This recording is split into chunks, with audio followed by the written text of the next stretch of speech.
Hello and welcome to Studio Content King's training session for the White Dolby Atmos audio recording room. Today we're going to cover training for audio vocal recording for artists, podcast recording for shows, radio show recordings for DJs as well as personalities, and then how to integrate all those things together in video. We are going to do a separate training for the Dolby Atmos process. The first thing that I want to mention is this is going to be advanced language, very technical information. If you don't understand the technical terms that I'm going to give you, then I recommend hiring an engineer to take care of this process for you when using this room. This room can get very technical, or it can be very basic, depending on your level of knowledge. If you are an advanced recording studio user, you might be able to navigate this room pretty well to record basic functions without an engineer. We will get into adding plugins and mix downs at another time. The first thing I'm going to talk to you about is signal flow. Signal flow is like flowing water. It flows from one place and goes to another. A water down a hill only runs one direction. Vocal recording signal flow for artists starts with the Avantone microphone or the Mojave microphone. We currently have the Avantone microphone plugged in because it is a stereo microphone and it allows us to go both into the Neve 1073 preamp as well as the Universal Audio 610 channel strip. Anyone who's serious about their craft will recognize these pieces of equipment. There is no right or wrong answer for which preamp you record with. That's going to be determined on your tonality preference. All right, let's start with the Neve 1073. So the Neve 1073 is a preamp located on channel 1 of the Apollo interface. The Apollo interface is a 16-channel interface with 16 inputs and 16 outputs. There is going to be a binder next to the work desk that will have all the information on what piece of equipment is on what channel, both in and out. We kindly ask that you do not rearrange our IOs, which is inputs and outputs, and that you change your workflow inside the software to match what it is that you are recording. The vocal recording microphone signal flow starts with the microphone and then goes into the preamp, either the Neve 1073 or the Universal Audio 610. But before you can get any signal, there is a few things that you must do. Number 1, phantom power. If you are not familiar with phantom power, it is the power that activates the large diaphragm microphone. Because the microphone diaphragm is bigger than regular microphones, it needs power sent back through the microphone cable to the microphone to activate the diaphragm's motions. If the 48 volt or phantom power is not turned on, you will not receive any signal from the microphone. We're going to be using the Neve 1073, and it can be very tricky on how to find the phantom power. The phantom power on the Neve 1073 is located on the trim knob. However, it's done by pressing the trim knob in, not rotating it. A simple press of the button, you can see the bottom is illuminated red, allowing for phantom power, and now giving power to the microphone. We do not have any signal going to the interface yet because the signal flow goes from the preamp to the Manley Elop compressor and then to the Apollo. So, the Neve 1073 is located on the left side of the Manley Elop. It is a dual mono compressor / limiter that can also be linked together for stereo purposes. However, we are using it in a dual mono purpose today and for most occasions. Channel 2 is the Universal Audio LA610 channel strip, and that signal flow goes from there to the right side of the Manley Elop into channel 2.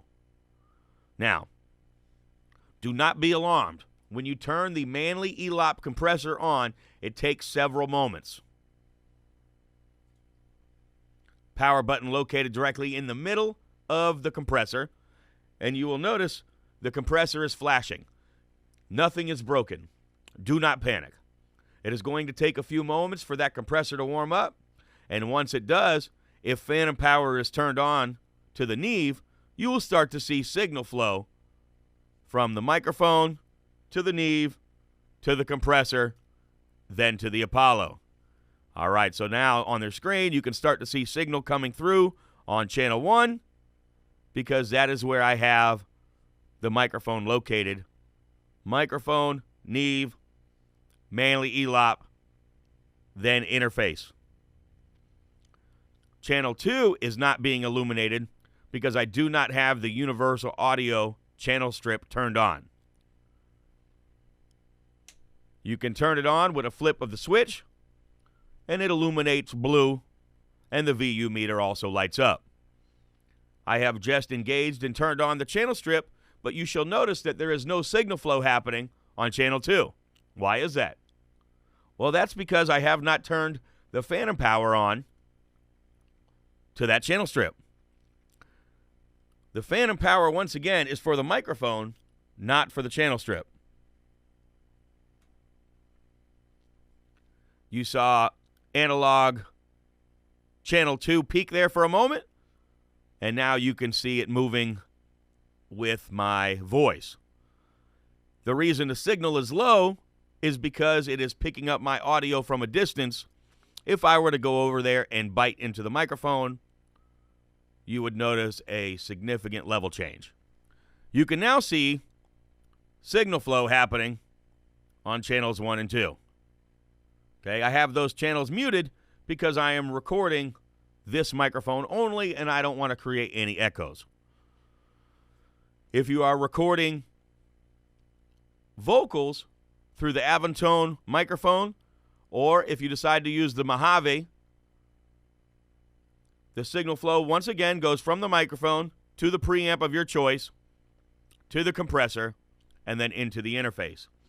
If you are not comfortable manipulating analog gear or manipulating the tonality of sound before it gets to the interface, we recommend that you bypass as many of the settings as possible on the analog gear. You can bypass both the compressor on the LA610 and you can bypass the compressor and limiter on the Elop, allowing you to add compression later in the plugins. Personally, I love analog gear, and I love the way compression sounds on my voice before it gets to the interface. That's going to be a personal preference. I highly recommend finding some good tone and warmth by using the Neve or the channel strip, getting a real good, fat, warm sound before it records into the interface. Will make the amount of plugins and manipulation you do in the session later much easier, and you'll probably use significantly less plugins as well. In order to record, the DAW of choice that we use is Pro Tools. However, you could use any DAW recording software that you are comfortable with. If you are a Cubase or a Logic user, it will work the same way. We are going to talk about Pro Tools during this training, and we're going to go over some of those options. We are not going to dive deep into a Pro Tools tutorial because we're under the impression that you already know how to use the basic understanding of Pro Tools. So let's go ahead and load a Pro Tools session now. If you are only recording a singer or a rapper or other vocals from a vocalist, background vocals, the only piece of gear that you need to have on is the interface, the preamp of choice, and the Manley Elop compressor, and that will give you your signal flow. Creating a name for our new session. As Pro Tools loads, you see the mix window. We're going to close it and go to the edit window. Create 2 new tracks. And then from here, I'm going to open up the input, and you'll notice mic 1 is the Neve Manley. We tried to label it so that it was easy to see. And then mic 2, we're going to put on the UA610 Manley, and it's got both of them on there because that's the way the signal flow goes. You do not see any levels happening on channels 1 and 2 because they are not record enabled. Once I put them in record enabled, I am then able to see the signal, and I'm ready to record. Lastly, headphones. Before we start recording, you're going to want to make sure that you hear the music in the headphones. So let's talk about headphone signal flow for just a moment. The headphones are located on the output of channels 13 and 14. And you can find that information in the input-output book located on the work desk. Signal flow comes in to the computer and then goes out to channels 13 and 14 for headphone volume. I have channels 13 and 14 going to the ear monitors, and then I have the output from the ear monitors going to the headphone splitter. Audio channels 13 and 14 come out and go into the ear monitors, from the ear monitors into the headphone amplifier, and from there you can turn the headphones up for around the entire room, whether you're using those headphones for podcasts or whether you're using to record vocals. You have to have a set of headphones on when you're recording vocals, because if you're playing the music through the speaker, it's going to get re-recorded through the microphone. So you have to turn the monitor volume down, which is located on the interface. It's the only knob marked monitor. It's the only volume knob on the interface. And so right now I have that volume all the way down so that I'm not creating any feedback or any distortion through the microphone. If I wanted to hear myself as I was recording, I would need to put on a pair of headphones, and then I could adjust that headphone volume from the amplifier. If for some reason you are not hearing anything through the headphones, you need to make sure that the universal audio cues are going to 13 and 14. One goes to channels 13 and 14 for the headphones. The other one goes to channels 15 and 16 for the video recording on the desk behind me. Once you have your headphone volume the way that you like, you will go to File, Import, Audio, and then when this box comes up, you will select the audio that you want from the folder that you have here, from your thumb drive. If you're using a thumb drive, prefer it's a solid-state drive to keep up with the speed, and then you will import that. Once you have your audio in, you should be able to hear your track source as well as yourself in the headphones. From here, you can then create as many tracks as you want for double ups, for ad-libs, for other vocals. Me personally, I normally start every session with at least 8 tracks right from the beginning, and then I just change my I/O, my ins and outs, even if it's all to the same microphone. Let's say I decide I like the tonality of the Neve the best.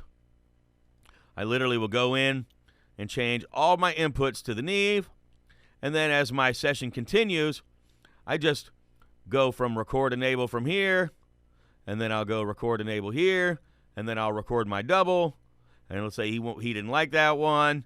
Instead of deleting it, I'll just mute it, record another one. Okay, you can't see it because it doesn't have the right mic selected. Boom, there it is. So now you can see signal flow. Okay, and then I work my way down, and if I need more tracks than that, if I have multiple artists, multiple instruments, multiple things that I'm recording, I just continue to add tracks as I go. You can add an infinite amount of tracks, but be organized. Some people name their tracks, some people don't. Some people color coordinate their tracks, some people don't. Your workflow is for you, and it's going to be how you remember it and how you're able to find these sounds later when it comes to mixdowns. The more organized you can be during recording, the easier it is if someone else is coming behind you to mix the project down. Before we move forward, I'd like to talk about signal strength. If you record with a clipping signal, with a signal in the red, with a distorted signal, with a signal that is too loud, there is no way to fix it properly in post-production. So, it is very important that you get your levels right the first time. And it's almost better to record something a little quieter than a little hotter. Because once it starts peaking, there's nothing we can do in post-production. So now we have our session set up, and we're ready to record our vocal artist.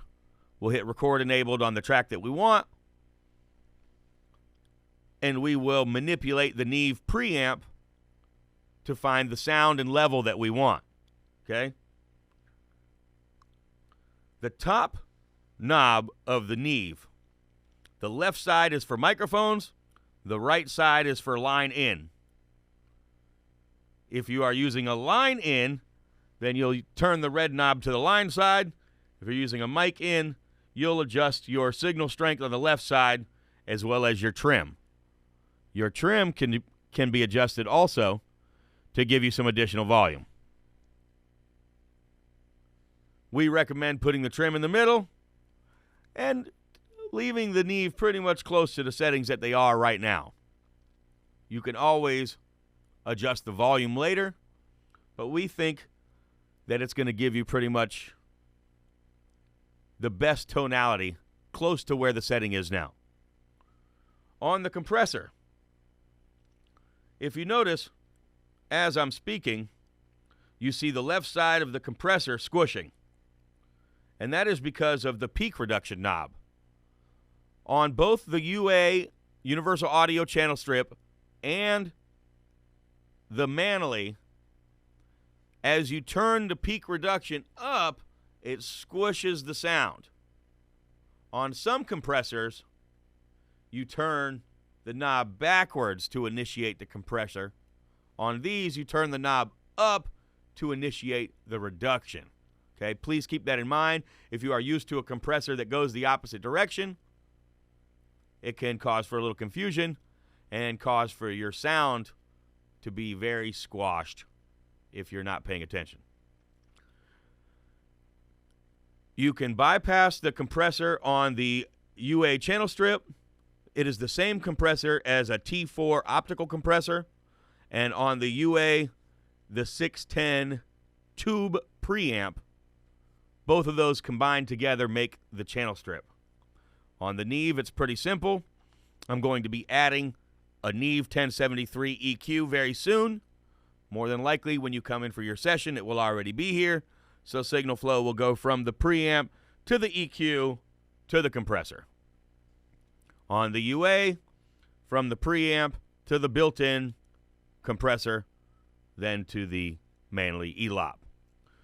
You can bypass the compressor on the UA channel strip if you are unfamiliar with it, and once again, adjust it in plugins.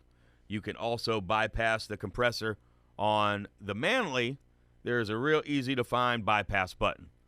Now, the Manley Elop compressor is both a compressor and a limiter. It is a dual mono compressor as well as a stereo compressor. And we have it set up in dual mono now so that we can use the left side for the Neve preamp and the right side for the UA Universal Audio preamp. That concludes part 1 of audio recording in Pro Tools for vocalists, rappers, and artists. Next, we are going to go to part 2 for podcast recording.